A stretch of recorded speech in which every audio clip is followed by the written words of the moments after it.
Una semana antes, sí. Esta es la tercera bacteria. Hasta ahorita vamos tres. Clostridium botulinum, Clostridium difficile y el estafilococo hoy día. Empezamos. Vamos a empezar con un videito, ¿listo? Este tiene dos videos, pero el segundo video lo van a ver ustedes cuando tengan las diapositivas. Lo van a hacer crecer y lo van a ver, ¿listo? Tiene el audio muy bajito. He intentado mostrárleselo esta mañana a sus compañeros y no ha funcionado. ¿Ok? ¿Cuál es el Streptococcus alfa hemolítico optoquina sensible?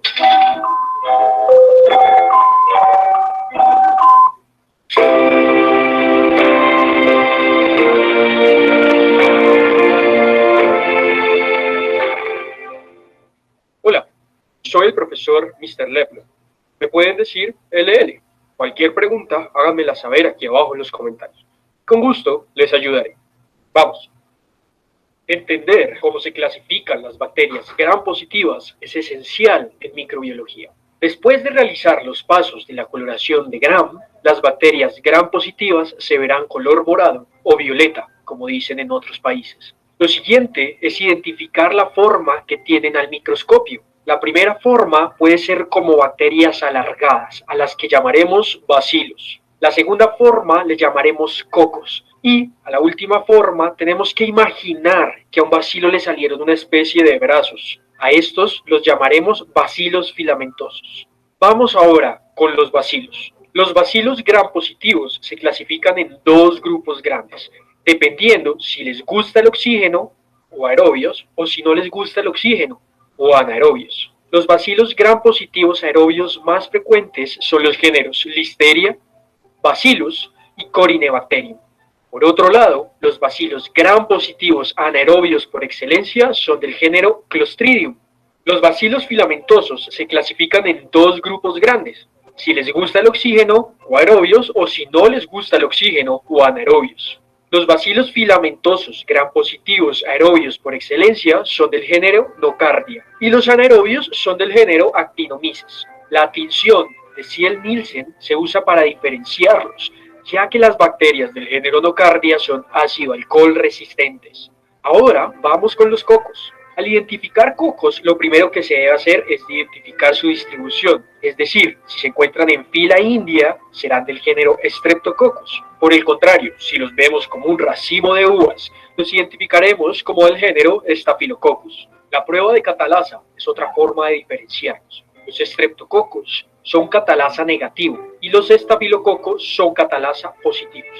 Vamos con los estafilococos. Al identificar a un gram positivo del género Staphylococcus, se le debe realizar la prueba de coagulasa. La prueba de coagulasa es positiva cuando se trata de la temida bacteria Staphylococcus aureus. Cuando la prueba de coagulasa es negativa, se debe realizar otra prueba más. Esta se le denomina prueba de sensibilidad a la novobiosina. Si la novobiosina destruye a la bacteria, sabemos que se trata del Staphylococcus epidermidis. Por el contrario, si la bacteria es resistente a la novobiosina, hemos aislado al Staphylococcus saprophyticus. Para que no lo olviden, hay una mnemotecnia, que es la piel es alérgica a la novobiosina. Así no lo olvidaremos, que el Staphylococcus epidermidis es sensible a la novobiosina. Ahora vamos con los gram positivos catalasa negativos. Los gram positivos catalasa negativos, al cultivarse en el agar sangre, revelan patrones que los diferencian. Esto es debido al grado de hemólisis que hacen de los glóbulos rojos presentes en el agar. Existen tres tipos de hemólisis: beta hemólisis o completa, alfa hemólisis o parcial y gamma hemólisis o no hemólisis. Después de tener un aislamiento alfa hemolítico, se procede a hacer una prueba de sensibilidad a la optoquina. Los microorganismos que sean sensibles serán de la especie Streptococcus pneumoniae. Por otro lado, los microorganismos resistentes serán los Streptococcus tipo virians, como la especie Mitis o la mutans. Aquí les dejo una mnemotecnia para cuando tengan un aislamiento alfa hemolítico. La mnemotecnia es: al sapo le dio el virus de la neumonía, para hacer referencia a los tres microorganismos más frecuentes con hemólisis parcial. Después de tener un aislamiento beta hemolítico, se procede a hacer una prueba de sensibilidad a la bacitracina. Los microorganismos que sean sensibles serán de la especie Streptococcus pyogenes. Por otro lado, los microorganismos resistentes serán de la especie Streptococcus agalactius. A su vez, los estreptococos se clasifican por grupos, siendo la especie Piógenes del grupo A y la especie Agalactiae del grupo B. Aquí les dejo otra mnemotecnia para cuando tengan un aislamiento beta hemolítico. A Aura le dio piojos en el Agalactiae, para hacer referencia a los 3 microorganismos más frecuentes con hemólisis completa. Finalmente, los aislamientos gamma hemolíticos, en los que se procede a hacer un cultivo y se prueba el crecimiento en cloruro de sodio al 6.5%. Los microorganismos que puedan crecer en dicho cultivo serán del género Enterococcus. Por otro lado, los microorganismos que no logren serán la especie Streptococcus bovis. Ahora vamos a hacer unas pequeñas evaluaciones en las que les pregunto. Esta parte de las evaluaciones ustedes ya las van a ver con más detenimiento. ¿Listo? Entonces, ¿por qué les tenía que mostrar esto? Porque ya estamos finalizando con todo lo que es la parte del estreptococo gram positivos y los estafilococos. Hoy ya vemos al estafilococo y solamente nos va a quedar el estreptococo agalactiae y con eso acabamos estrepto y estafilococo. ¿Listo? También hay un videito en el cual el doctor Cano les va a hablar sobre lo que son la familia de los estafilococos, pero como les decía, porque el sonido es muy bajito, entonces cuando tengan las diapositivas ahí los van a poder ver. Si no ven los videos es porque no lo están viendo así en chiquito como yo. Tienen que hacerlo crecer en toda la pantalla y colocar para reproducir todo y ahí recién se va a visualizar. ¿Okay? Entonces comenzamos. El estafilococo es parte de nuestra microbiota normal, la podemos encontrar en la piel y mucosas. Nos va a producir enfermedades como supuración, abscesos, infecciones piógenas y también lo que es la septicemia. Se caracteriza por producir hemólisis, coagula el plasma y produce distintas enzimas y toxinas. Además, es causante de intoxicaciones alimentarias y ha generado mucha resistencia a distintos tipos de antimicrobianos. Tenemos alrededor de 45 distintas especies. Vamos a hablar aquí del estafilococo aureus, epidermidis, ludionensis y el saprofítico. ¿Listo? De todos estos, el más común es el aureus. El aureus es coagulasa positivo, como ya lo vieron, mientras que el epidermidis y el saprofíticos es coagulasa negativa. El aureus está asociado a intoxicaciones alimentarias, a infecciones de piel. Estas infecciones de piel pueden ir desde cosas muy simples como un acné hasta infecciones muy fuertes que pueden colocar en peligro la vida de su paciente. Entonces, coagulasa negativo, vamos a tener a la epidermidis y al saprofítico. Los vamos a encontrar en dispositivos implantados, prótesis articulares, derivaciones y catéteres, y también en pacientes inmunocomprometidos. Entonces, el estafilococo aureus, coagulasa positivo, y epidermidis y saprofítico, coagulasa negativo. ¿Por qué necesito hacer esta diferenciación? Porque cuando yo haga la tinción de gram, solamente voy a ver su racimo, voy a ver algo gram positivo, y necesito diferenciarlos, ¿ok? ¿Dudas? Doctora,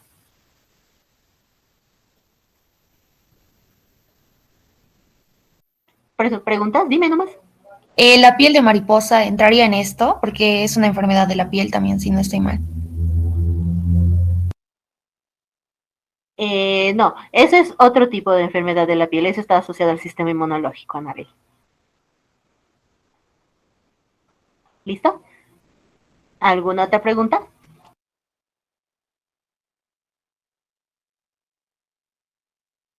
¿Alguna otra duda, pregunta? Doctora, cuando se refiere a niños, hay un rango de edad, yo creo, ¿no? O sea, ¿hasta qué edad podría ser eso más, o sea, más peligroso para los niños? No es que sea más peligroso, simplemente es más frecuente. Es mucho más frecuente porque los niños van a estar en contacto con lo que va a ser tierra, caída, accidentes, cortes, etcétera. Entonces, como esta es parte de nuestra microbiota normal, mientras más heridas, más todo tenga una persona, más riesgo tiene de infectar sus heridas con esta bacteria. ¿Ok? ¿Alguna otra pregunta? Ok. Entonces, el epidermidis y, como les decía, el saprofítico van a ser coagulasa negativos. El aureus lo podemos encontrar en nuestras fosas nasales de forma normal, como saprofítico, y también en la parte del perineo. Y el epidermidis en las fosas nasales y en la piel, y el saprofítico en la vía urinaria. Todos los podemos encontrar en catéteres, el aureus en forúnculos y es formador de la exotoxina, que esta es su característica. Estos dos son muy simples en realidad, el epidermidis y el saprofítico. El problema aquí es el aureus, porque el aureus tiene una gran variedad de toxinas y enzimas que llegan a producir muchos daños en el cuerpo del hospedador. ¿Listo? El saprofítico está asociado a infecciones urinarias en pacientes que están internados en el hospital.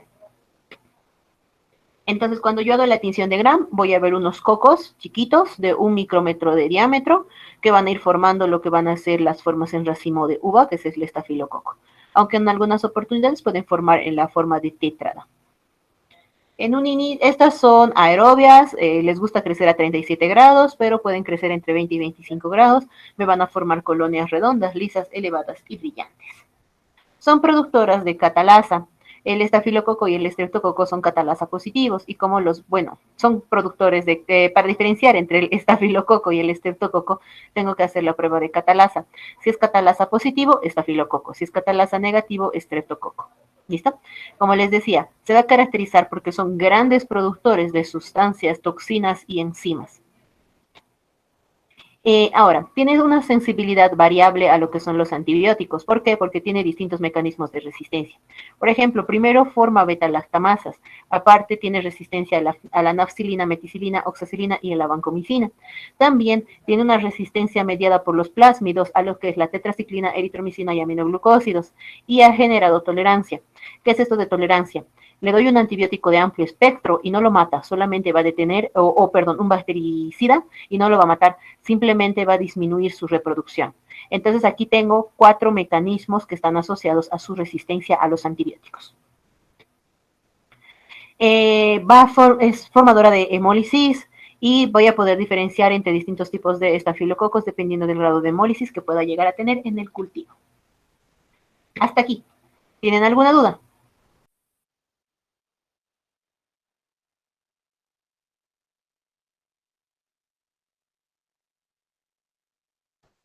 No, doctora, todo está claro. ¿Está claro hasta aquí? Ay.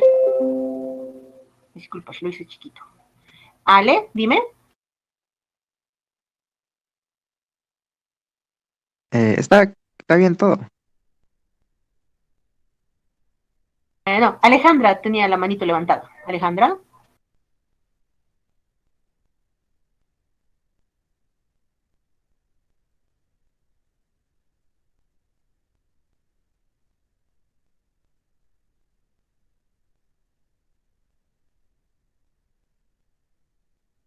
No, no te preocupes, Ale, pensé que sí. Okay. Entonces, la estructura antigénica. Los estafilococos son gram positivos, entonces vamos a tener sus polisacáridos, también sus peptidoglucanos en la pared, ¿verdad? Entonces su pared, por peptidoglucanos, su pared tiene la característica de producirme interleucina 1. La interleucina 1 es un pirógeno endógeno, entonces, ¿qué me va a producir? ¿Qué me produce si es un pirógeno endógeno?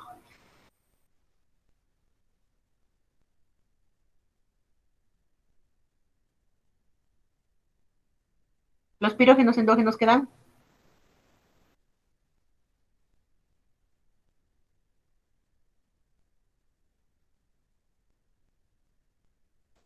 Quiero castigar esta semana. Fiebre, doctora.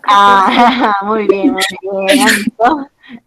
Castigar y Daine, no. Ok, porque aunque no lo crean, hay un grupo que desde ahora, desde esta semana, todas las clases va a exponer, todos los temas. No sean el segundo grupo.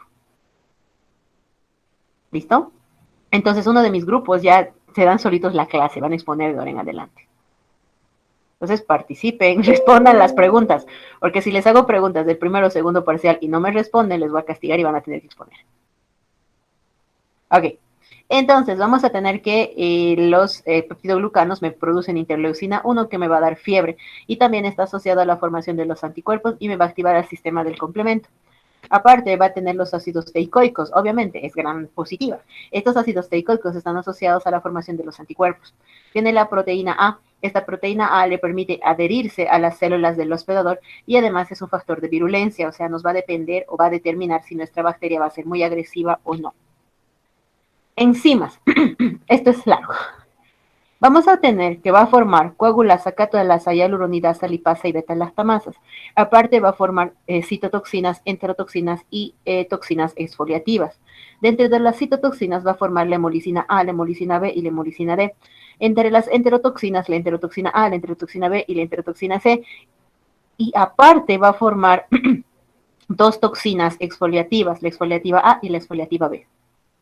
Entonces, esta bacteria forma una gran cantidad de enzimas y toxinas que van a llegar a producir o desarrollar enfermedades en la persona. ¿Listo? Tiene una capacidad para multiplicarse y diseminarse asociada a las enzimas que produce, porque estas enzimas le van a permitir moverse con mayor facilidad. Estas dependen de los plásmidos o de los transposones. Estos van a intercambiar, a pesar de que es gram positiva, intercambia información genética muy rápidamente. ¿Listo? La prueba de catalasa, como ya habíamos visto, nos permite diferenciar entre estafilococo y estreptococo. Cuando hago la prueba de catalasa, cuando es positiva significa que se forma oxígeno. Y negativa, no hay oxígeno, entonces no hay burbujitas de aire. Eso nos va a permitir diferenciar entre estafilo y estreptococo, ¿ok? Va a formar otra enzima que es la coagulasa. Esta coagulasa lo que hace es coagular o destruir lo que van a ser los coágulos. ¿Listo? Esto le va a permitir a la bacteria formar una barrera contra lo que son nuestras células fagocíticas. Entonces se está defendiendo contra la fagocitosis. Y eso le va a dar mayor oportunidad de que pueda sobrevivir. La coagulasa también se lo considera como un sinónimo del potencial patógeno invasor. ¿Listo? También el factor aglutinante le permite unirse de mejor manera a lo que va a ser el fibrinógeno y la fibrina, porque también produce una destrucción de esos. También tiene la hialuronidasa o factor de propagación. Esto va a destruir el ácido hialurónico y le va a permitir a la bacteria poder movilizarse más rápidamente. Entonces, tiene coagulasa que convierte el fibrinógeno en fibrina y le da a la bacteria una capa de protección. Cuando venga el fagocito y se lo intente fagocitar, no va a poder. El factor aglutinante, que esto va a estar asociado al desarrollo de una respuesta inmunológica. La catalasa, que nos va a permitir diferenciar entre estafilococo y estreptococo. La hialuronidasa, que le permite moverse. Este es el factor de propagación. La fibrinolicina, que va a disolver los coágulos de fibrina. Las lipasas, que destruyen los ácidos grasos y le permiten moverse más rápidamente. Las nucleasas, que van a destruir el material genético de las bacterias. Y las beta-lactamasas, que me van a destruir el anillo beta-lactámico de los antibióticos de esta familia. También produce hemolicinas. Como si no fuera suficiente, produce hemolicinas. La hemolicina alfa, beta, delta y gamma. La alfa va a actuar sobre todas las células eucariotas, o sea, sobre todas las células. La beta sobre los eritrocitos. La delta está asociado a enfermedades diarreicas. La gamma está formada por dos proteínas que son la S y la F. La hemolicina gamma también está asociada al factor de leucocidina Panton-Valentine. Este leucocidina Panton-Valentine va a formar otras 6 toxinas aparte. Estas toxinas están formadas por proteínas. Lo que van a hacer estas toxinas es formar poros en lo que van a ser nuestros glóbulos blancos para que estos se puedan destruir. Aparte, el factor leucocidina Panton-Valentine estimula la producción de interleucina 8, leucotrienos, histamina, lo que me va a dar un proceso inflamatorio muy grave, muy marcado, acompañado de necrosis. ¿Listo? Entonces aquí tengo nuevamente la leucocidina Panton-Valentine, que ya saben que está asociada a la hemolicina gamma. Aparte, va a tener las toxinas exfoliativas, la exfoliatina A y la exfoliatina B. La exfoliativa A está determinada por un fago, mientras que la B por un plásmido. ¿Listo? Estas van a producir una descamación generalizada de la epidermólisis. ¿Listo? Va a destruir, lo que es la capa de los mucopolisacáridos de la epidermis. Va a separar, en otras palabras, la dermis de la epidermis. Va a ir a atacar a la epidermis. ¿Listo? Y la va a separar de la dermis. Estas toxinas exfoliativas actúan como superantígenos, entonces me van a producir una reacción exagerada del sistema inmunológico. Hasta aquí. ¿Tienen alguna duda?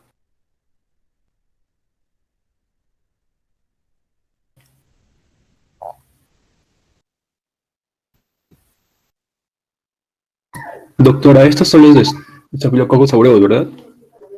Sí, ¿O es para el todo el epididis estafilococo? y el saprofítico no producen todo esto, solo el aureus. Ok, otra.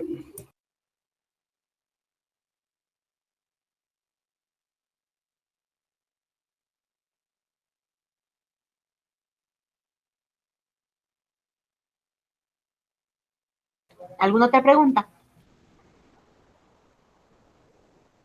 ¿No? A la 1, a las 2, a la 1, 2, 3. Ok. Ahora vamos a irnos al síndrome del choque tóxico. ¿Listo? Este síndrome, o bueno, la toxina del síndrome del choque tóxico. Este está asociado también a es una toxina similar a la enterotoxina F. Se va a unir a lo que son las moléculas del complejo mayor de histocompatibilidad tipo 2 y me va a hiperestimular a los linfocitos T. Estos linfocitos T van a ir y van a empezar a atacar al propio cuerpo del hospedador y me van a llevar a un shock tóxico. Vamos a tener fiebre, shock, lesión de órganos y vamos a tener un exantema descamativo. Porque también cuando se produce esta toxina se va a producir las toxinas exfoliativas. Entonces voy a tener una falla multiorgánica más un desprendimiento de la primera capa de la piel. ¿Ok? Ahora, este síndrome del choque tóxico está asociado al uso de los tampones. ¿Qué son los tampones? Son como unas toallitas higiénicas que se usa en el periodo de la menstruación. Tienen la forma de más o menos como un dedito y se lo introduce en la vagina para que vaya absorbiendo la sangre. Ahora, la vagina por lo general puede estar colonizada por algunas bacterias como microbiota. Y si nosotros colocamos o contaminamos el tampón al momento de introducirlo o ya estaba el estafilococo en la zona, el uso del tampón, el tampón puede quedarse ahí por algunas horas, ¿listo? Mientras estamos fuera o lo que sea, puede quedarse ahí. Mientras más tiempo lo dejo, esto sirve como un medio de cultivo y la bacteria sigue desarrollándose, empieza a liberar las toxinas exfoliativas, la toxina del síndrome tóxico se absorbe rápidamente por el torrente sanguíneo porque el útero cuando estamos menstruando está muy irrigado, entonces se absorbe rápidamente y vamos a tener el desarrollo del síndrome tóxico. ¿Listo? Entonces, mucho cuidado con esas cosas.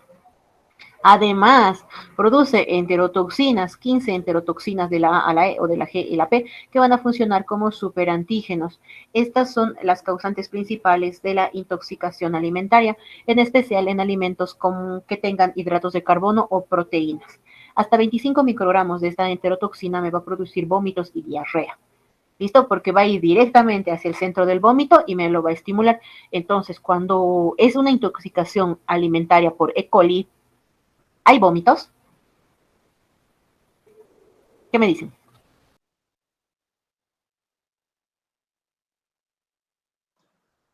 ¿Cómo dijo, doctora? Sí, doctora.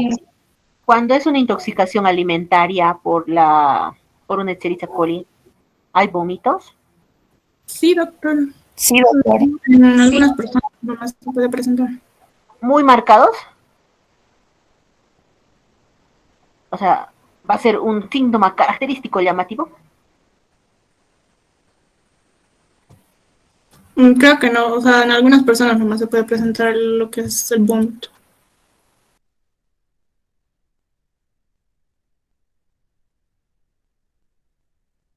Muy bien. Entonces, vamos a tener que no es tan frecuente, bueno, puede pasar, pero no es tan frecuente, no es una característica.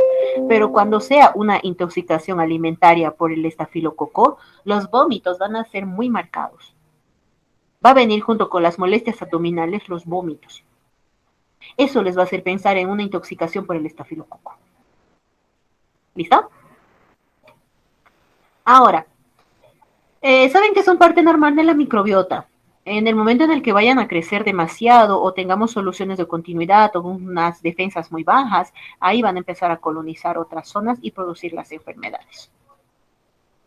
Lo que es más importante del estafilococo aureus es las propiedades que tiene de formar. Han visto tantas toxinas, enzimas que va a llegar a producir, que estos son lo que nos va a llegar a producir la enfermedad. ¿Listo? Puede llevarnos desde enfermedades muy simples como unas contaminaciones en el acné hasta un síndrome de shock. ¿Listo? Y siempre que se venga el estafilococo va a producir abscesos o acúmulo de pus. No importa el órgano que sea afectado, donde esté, va a haber pus. ¿Ok? Es una característica. El epidérmidis, necesitamos un sistema inmunológico comprometido para que venga el epidérmidis o una cirugía previa, entonces va a estar asociado a infecciones o prótesis, enfermedades cardiovasculares o personas inmunocomprometidas, ¿listo? Personas que han recibido algún tipo de operación o algo, ellos van a tener infecciones por el epidérmidis. Entonces, el prototipo de las lesiones por el estafilococo es el forúnculo o un absceso circunscrito. ¿Listo? Como produce la coagulasa y esta va a destruir la fibrina, esta fibrina va a ir rodeando la pus, lo que nos va a dar un proceso inflamatorio muy bien delimitado. Por eso cuando ustedes lo vean, van a tocar, es como si tuviera una bolsita. Dentro de la bolsita está la pus. Y aparte va a venir con un proceso inflamatorio alrededor. Si ven todo esto, es un estafilococo. Se dice que absceso drenado es absceso curado. ¿Qué quiere decir? Quiero curar el absceso, tengo que abrirlo. ¿Listo? Ahora, desde cualquier punto puede ir hacia el torrente sanguíneo o hacia los ganglios linfáticos y de ahí comenzar a diseminarse en todo lado.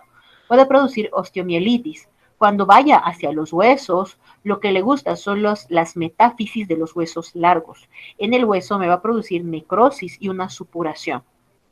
Entonces, yo puedo empezar con una infección en la piel, pero si va evolucionando o llega al torrente sanguíneo, va a ir hacia el hueso, le encanta el hueso, y va a ir hacia la metáfisis.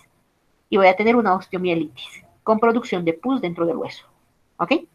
Aparte, puede ir por el torrente sanguíneo hacia los pulmones, neumonía, me puede dar meningitis, empiema, ya saben que empiema es pus, ¿verdad? Entre lo que es la pleura y el pulmón. Me puede producir endocarditis, septicemia y, como dice, formación de pus en cualquier órgano donde se encuentre. Van a tener también lo que es la producción de las enfermedades asociadas a las toxinas, como son las toxinas exfoliativas. Estas me van a producir una exfoliación ampollosa en el síndrome de la epidermólisis estafilocócica. Se va a producir estas toxinas, o sea, viene la bacteria, produce las toxinas van a estimular el sistema inmunológico. El sistema inmunológico va a intentar detener pues, las toxinas, no va a poder hacer mucho contra estas y va a ir separando lo que es la dermis de la epidermis y se van a formar como ampollas. Y aquí voy a tener el síndrome del choque tóxico asociado a la toxina, que es la TST1, o toxina asociada al shock tóxico. Hasta aquí. ¿Dudas? ¿Preguntas?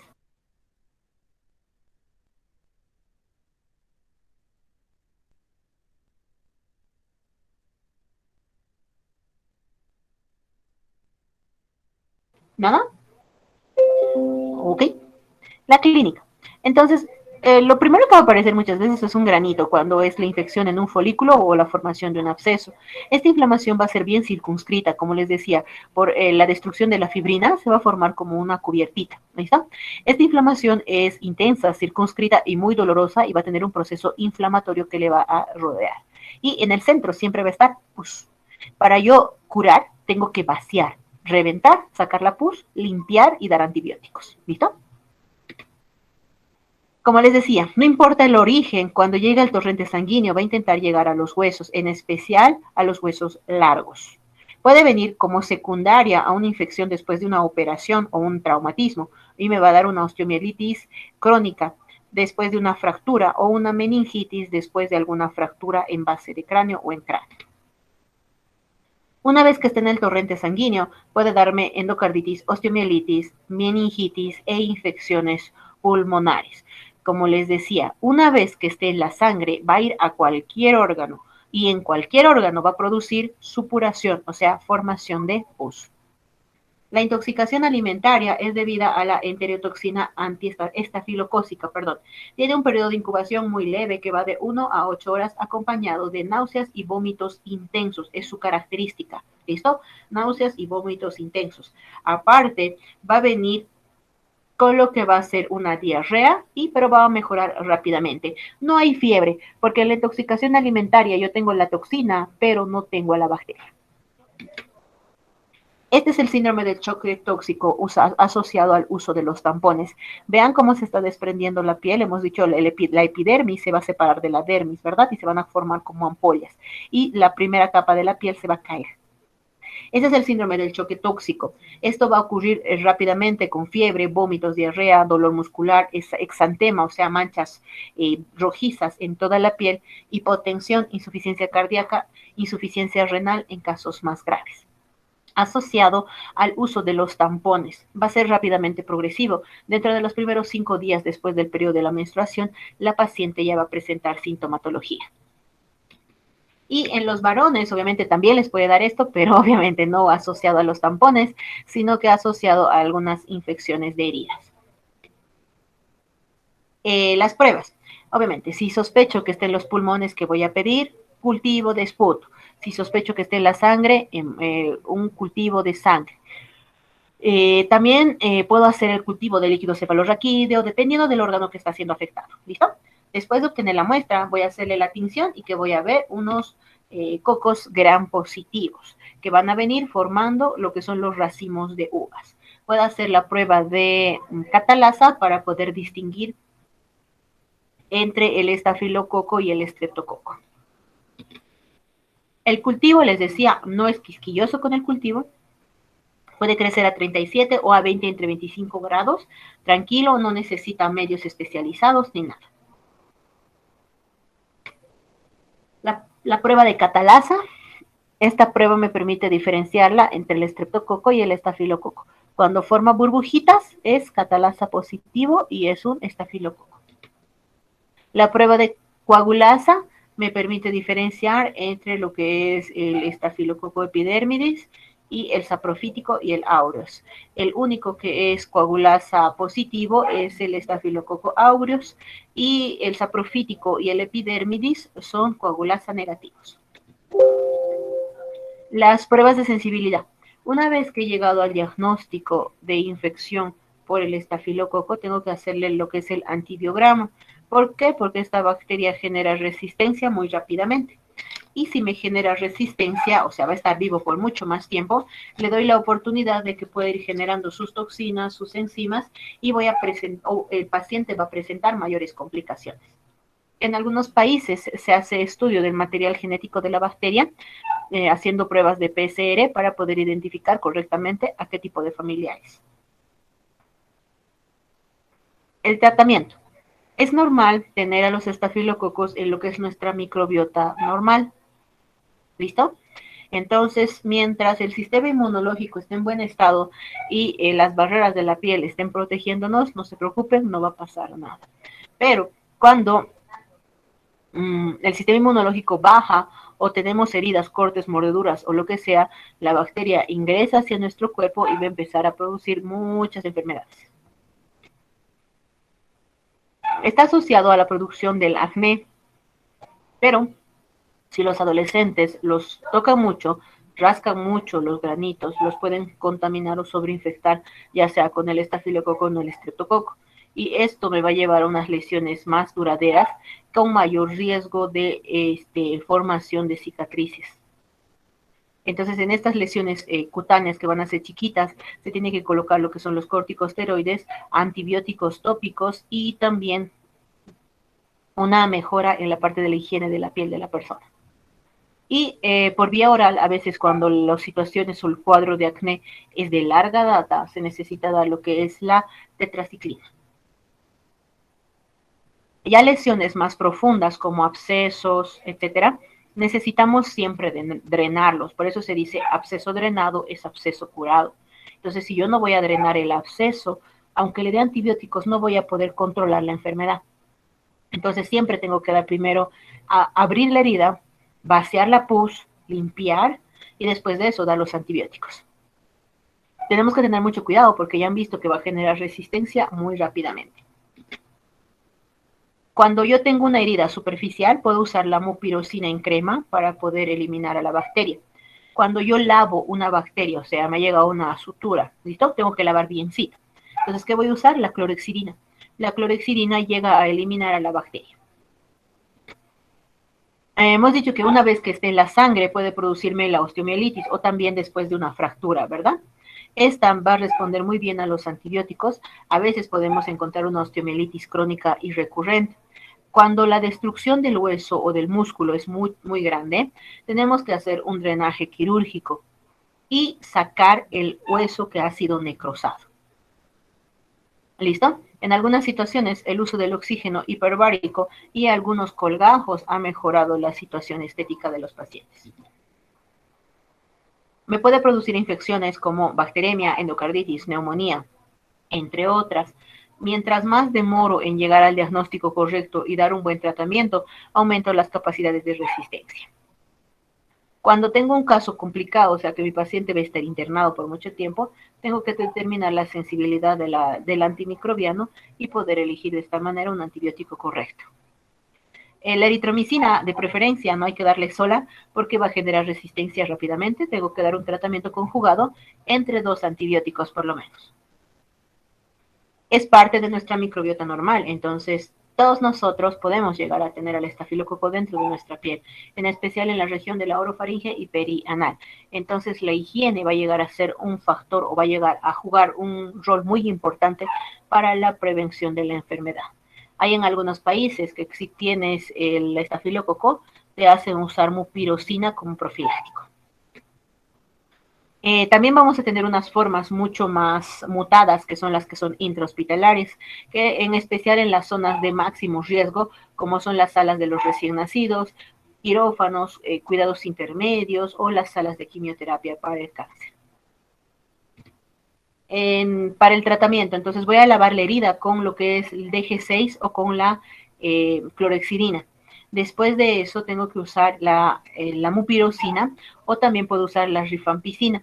La rifampicina viene en spray. Una vez que yo realizo la curación, dejo caer chorritos de la rifampicina para poder prevenir la presencia de la bacteria. Y con eso terminamos la primera bacteria. ¿Dudas? Doctora, se da mayormente en las mujeres, ¿verdad? Ese tipo de... Ambos por igual, ambos por igual. No hay diferencia según sexo esta vez. Ok, gracias. Ahora, la piel y los anexos saben que son una barrera de defensa que tenemos. La piel está conformada por 3 capas. La epidermis, que es la que nos protege contra todo, es la más superficial y es avascular, o sea, no tiene irrigación.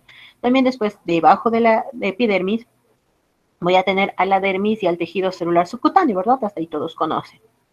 Necesitamos tener un equilibrio entre nuestra microbiota y los agentes patógenos. A veces este equilibrio se rompe y voy a desarrollar enfermedades de piel. El equilibrio también está dado por las defensas del huésped. Si la piel está intacta, si tengo una buena microbiota, los ácidos grasos y el sistema inmunológico van a hacer todo lo que me va a proteger. Ahora, la virulencia del microorganismo. Esto quiere decir que si el microorganismo, la bacteria, es muy agresiva, entonces voy a tener una mayor probabilidad de desarrollar infecciones. Aunque yo tenga mi piel intacta, no tengo heridas, buena microbiota, buen sistema inmunológico, pero si el microorganismo es muy agresivo, el equilibrio se va a romper y voy a desarrollar la enfermedad. ¿Listo? Ahora, vamos a tener las manifestaciones cutáneas que pueden ser primero infecciones localizadas, o sea, la bacteria ha ingresado, ha empezado a reproducirse y la infección es en la zona. Siguiente, asociada a sus exotoxinas. O sea, la bacteria ha empezado a producir exotoxinas y son las exotoxinas lo que me está produciendo la enfermedad. Siguiente, asociado al sistema inmunológico, por ejemplo, una vasculitis por una infección estreptocócica. ¿Qué es vasculitis? Inflamación de los vasos. Entonces ha venido el estreptococo y me ha irritado o me ha producido un proceso inflamatorio en mis vasos sanguíneos y tengo la vasculitis. O la afectación de la piel como un cuadro sistémico. Por ejemplo, la bacteria está en mi torrente sanguíneo, tengo una septicemia, ¿listo? Una bacteremia. Y, por ejemplo, una sepsis meningocócica. O me ha producido una coagulopatía intravascular diseminada asociada a una sepsis o una infección por la Rickettsia rickettsii. ¿Listo? Entonces, las enfermedades de piel pueden deberse a todas estas. No lo olviden, infecciones locales primarias asociadas a las exotoxinas, por el sistema inmunológico, afectación de la piel asociado a un cuadro sistémico y una manifestación de la coagulopatía intravascular diseminada. Entonces, el impétigo es en la epidermis, el ectima, epidermis, dermis, foliculitis, el folículo piloso, el forúnculo o el antrax, folículo piloso profundo, la hidrosadenitis, folículo sebáceo, erisipela, dermis y tejido celular subcutáneo, celulitis, dermis y tejido celular subcutáneo, fascitis en la fascia profunda, miositis o piomiositis en el músculo, linfangitis, vaso linfático y paroniquia en los dedos. Entonces, dependiendo de la zona en la cual nos van a afectar, van a recibir su nombre. ¿Listo? Son infecciones de piel cuando afectan la dermis, epidermis y tejido celular subcutáneo. Entonces, si yo les hablo infecciones de piel, ¿qué quiere decir? Dermis, epidermis, tejido celular subcutáneo. Si yo les digo lesiones de tejidos de zonas blandas o de partes blandas, ¿qué significa? La fascia y el músculo. ¿Ok? Tiene infección de partes blandas, ¿qué significa? Fascia y músculo. ¿Ok? Entonces, hasta lo que es la celulitis y hasta la celulitis es tejido celular subcutáneo. Después, cuando ya entramos en fascitis, es la fascia y es lesión de partes blandas. Los agentes principales son el estafilococo aureus y el streptococo piógenes. Hasta un 20 a 40% de todas las personas adultas mayores tienen al estafilococo dentro de la piel. Entonces, es parte de nuestra microbiota nuevamente. Ahora, ya saben que para distinguirlos voy a hacer la prueba de catalasa. Catalasa positivo, estafilococo. Catalasa negativo, streptococo. También estos los podemos encontrar en aquellas personas que tengan alguna patología o enfermedad de la piel, como una dermatitis atópica. Por ejemplo, el Streptococcus agalactiae está asociado a infecciones en el recién nacido, menores de 3 meses, por infecciones en el canal del parto. También hay otras bacterias, obviamente, que me van a producir este tipo de infecciones, pero no son tan comunes. A veces mordeduras o infecciones por heridas, cortes profundos con cuchillos, estas cosas, también pueden venir como infecciones polimicrobianas. O sea, no solamente va a ser el estafilo, sino que también va a ser el Streptococcus agalactiae, entre otros. La epidemiología. Es más frecuente en los niños. ¿Por qué? Porque se puede diseminar rápidamente y además el sistema inmunológico no está tan desarrollado. En los últimos años se ha visto un aumento del estafilococo aureus meticilin resistente adquirido en la comunidad. Antes este era propio de los hospitales, pero ahora en las mismas personas en la comunidad se están enfermando con el estafilococo resistente. El diagnóstico clínico. Van a haber muchas características patognomónicas que me van a ayudar al diagnóstico de la enfermedad, pero así digamos, yo saber, digamos, este forúnculo es por un estafilococo, no puedo. Necesito hacer un cultivo, una tinción para llegar a este tipo de diagnóstico. Pero sí puedo identificar, digamos, y decir, ok, tengo una infección de piel, tengo un impético, tengo un ectima. Esto sí puedo diagnosticar solamente visualizando. Pero así específicamente decir, uy, estoy segurísimo, es un estafilococo. No puedo, tengo que hacer un cultivo y antibiograma. Necesito tener un diagnóstico correcto para poder dar el tratamiento oportuno en una dosis correcta. Porque no, si yo me equivoco con la dosis o doy tratamiento con una dosis muy baja, voy a generar resistencia. Si voy a dar dosis exageradas o un medicamento incorrecto, lo que va a pasar es que puedo generar algunas enfermedades como el síndrome de Stevens-Johnson. Este síndrome lo vamos a ver un poquito más adelante. Es importante que nosotros lleguemos a valorar la profundidad de las lesiones, ver si hay necrosis, ver si hay otros factores de riesgo asociados a la enfermedad. ¿Listo? En caso de ser necesario, siempre tenemos que hacer hemocultivos o cultivos o pruebas de función hepática y renal para poder controlar muy bien a esta bacteria. Hasta aquí, bueno, esta parte del tratamiento más. Entonces, necesitamos dar tratamiento siempre que cubra al estafilococo aureus y al piógenes, porque estos son los agentes principales.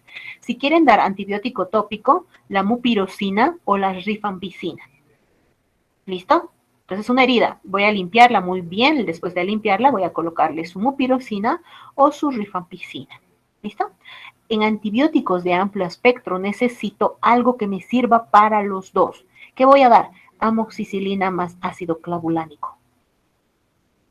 También puedo dar cefalosporinas de primera o segunda generación. ¿Listo? Si mi paciente tiene alergia, ¿qué voy a hacer? Macrólidos. ¿Listo? Entonces, si hay reacción anafiláctica por los beta-lactámicos, macrólidos. Entonces, en los recién nacidos y lactantes pequeños también tengo que dar tratamiento para las enterobacterias. ¿Por qué? Porque si es un recién nacido y ha nacido por parto normal, ha podido llegar a tener contacto con las bacterias del canal vaginal de la madre y esto es lo que me ha desarrollado la infección. Entonces, en los niños muy chiquitos tengo que darles cefalosporinas asociados a aminoglucósidos. ¿Listo? Tenemos que tener muy en cuenta que si es el estafilococo, puede haberme generado lo que son las resistencias, ya sea a incluso la vancomicina. Si no presenta mejoría, siempre hacer cultivo y antibiograma. Las infecciones pueden ser primarias y secundarias. Las primarias es cuando ha ingresado la bacteria y ha empezado a reproducirse, como el impétigo, la erisipela y celulitis, que algunos pueden venir con necrosis, como por ejemplo una celulitis necrotizante, una fascitis necrotizante o una mionecrosis. Y las secundarias son aquellas que han venido después, o sea, la piel estaba dañada por algún motivo. Por ejemplo, una mordedura de perro, infecciones de heridas quirúrgicas, un pie diabético o una úlcera de presión. Antes de empezar con esos, hasta aquí, ¿cómo vamos? Tenemos mucho tiempo, así que si tienen dudas, pregunten.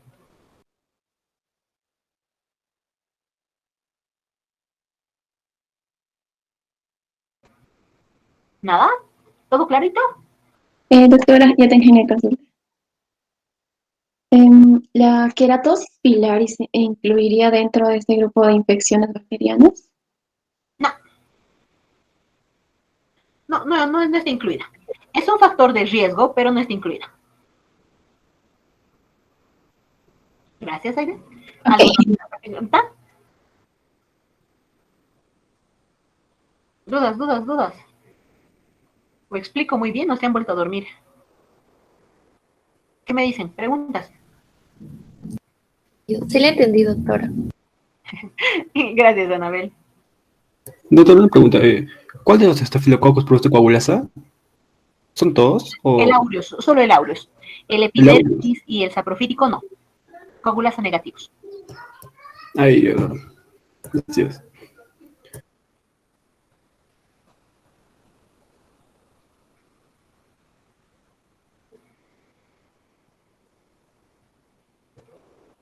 Ok, perfecto. ¿Alguna otra pregunta? Preguntas.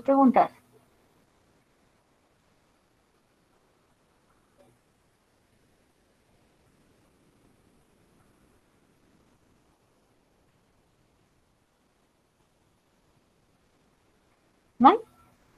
Ok. Vámonos. El impétigo. Al impétigo ya lo hemos visto antes. Recuerden, Streptococcus pyogenes, impétigo.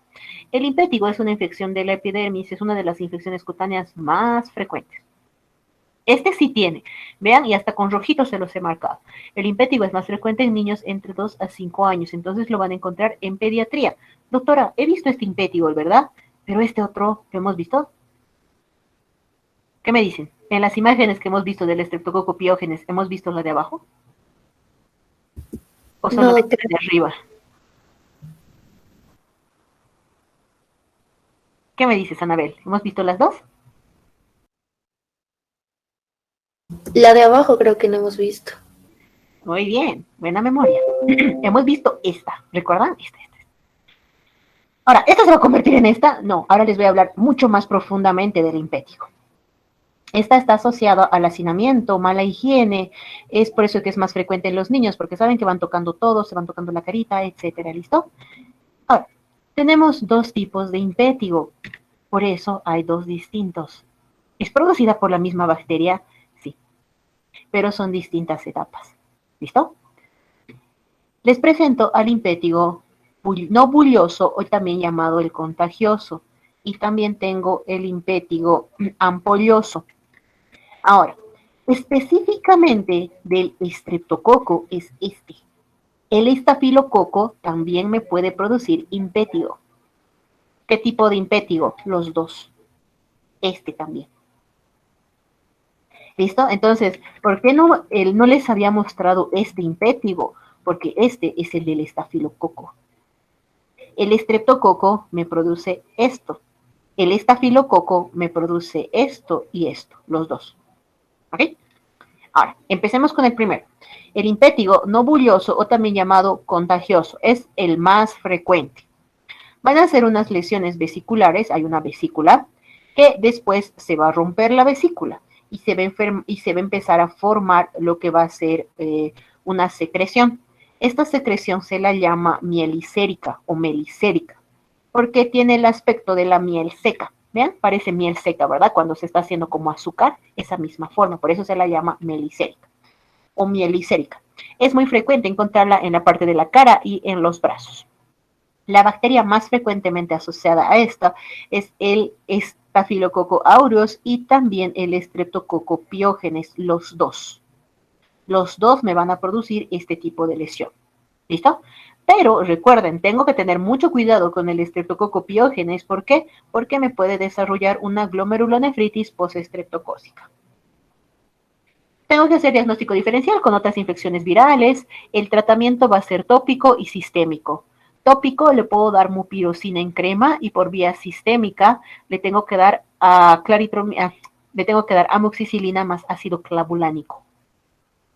¿Listo? Si le voy a colocar la cremita, va a ser la mupirocina 3 veces al día por 2 a 5 días asociado al uso de antibióticos por 7 días. ¿Por qué antibióticos? Para prevenir la glomerulonefritis postestreptocócica.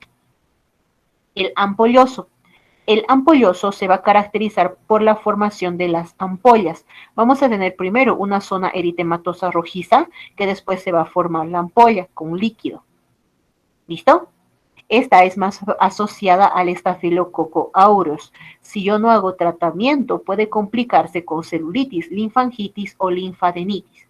Entonces voy a tener primero una lesión plana rojiza, que se va a formar la ampolla. El líquido dentro de la ampolla es blanquecino.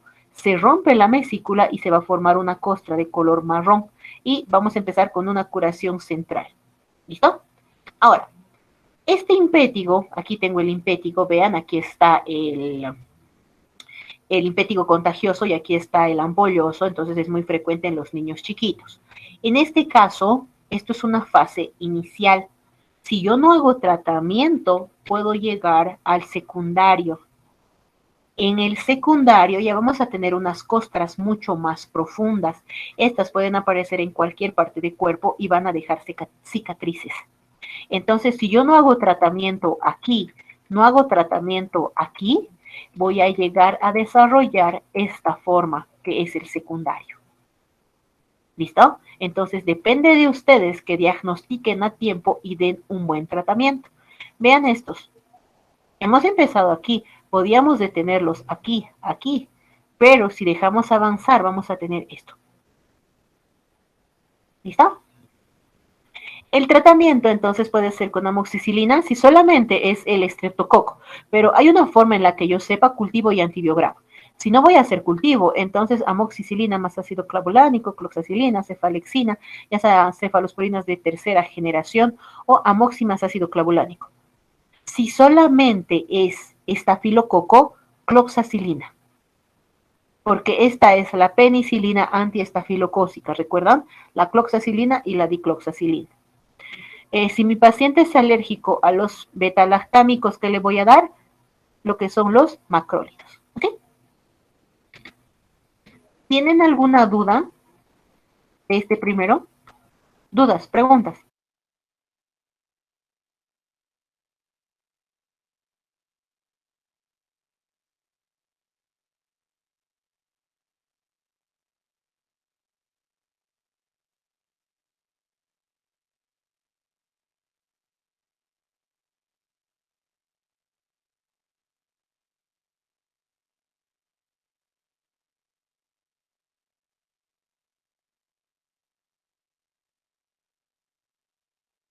Todo claro, no hay ninguna duda.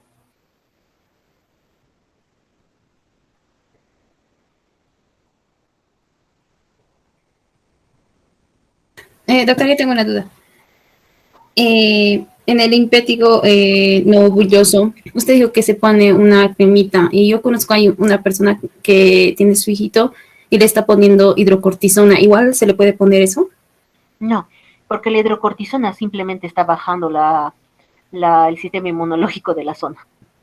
Ah, ya está. La cremita que se tiene que colocar siempre va a ser antibiótico. La mupirocina es un antibiótico. Ya, doctora, gracias.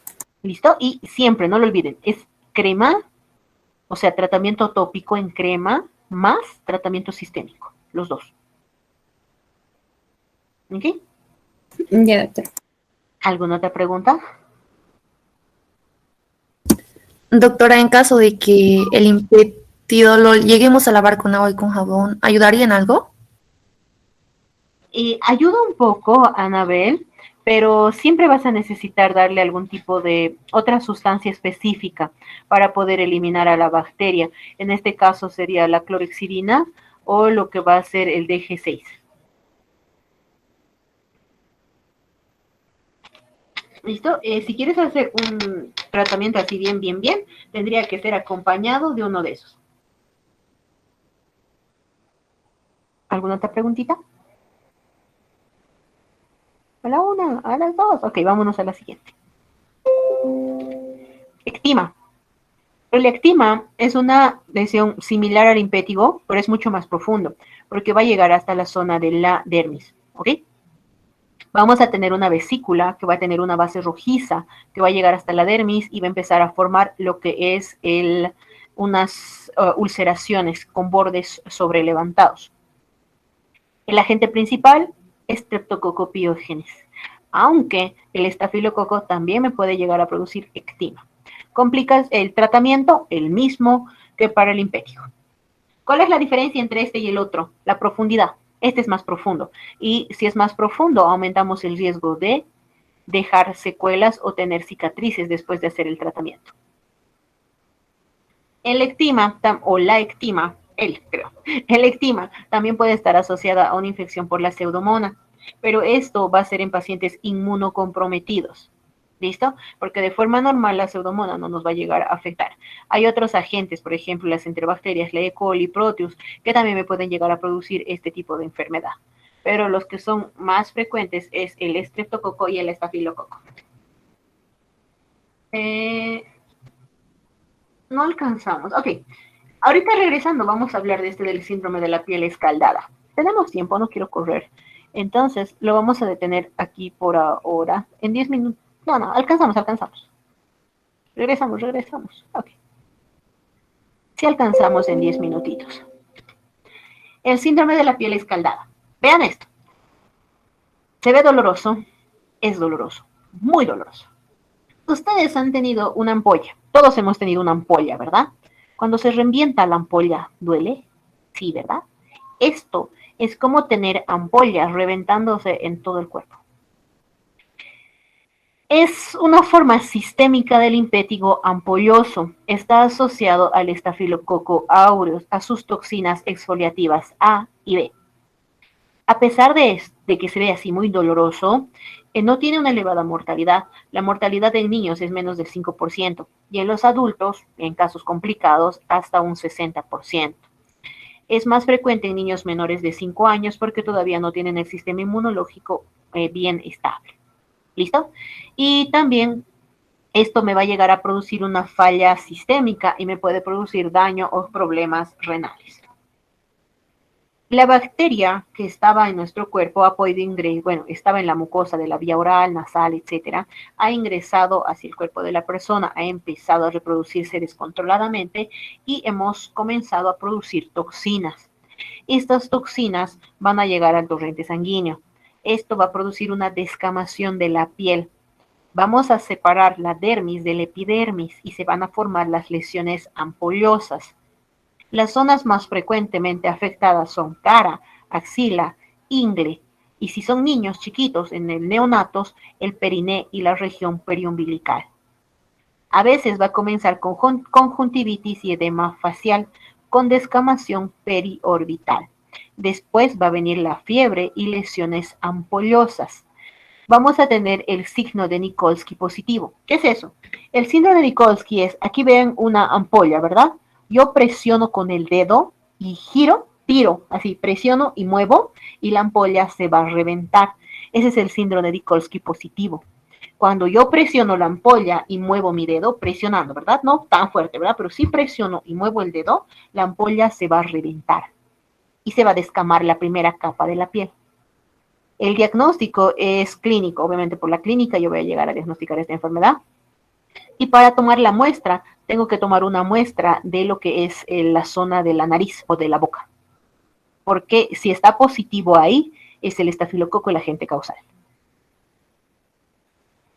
Si yo tengo dudas, entonces lo que voy a hacer es una biopsia para poder detectarlo. Entonces viene la bacteria, libera lo que van a ser sus toxinas y estas toxinas me va a separar la dermis, la primera capa de la epidermis se separa de la dermis y se va acumulando líquido en el medio.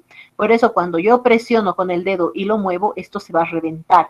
Es la capita más superficial de la piel. Se revienta con la simple presión. Eso que se llama signo de Nikolsky positivo.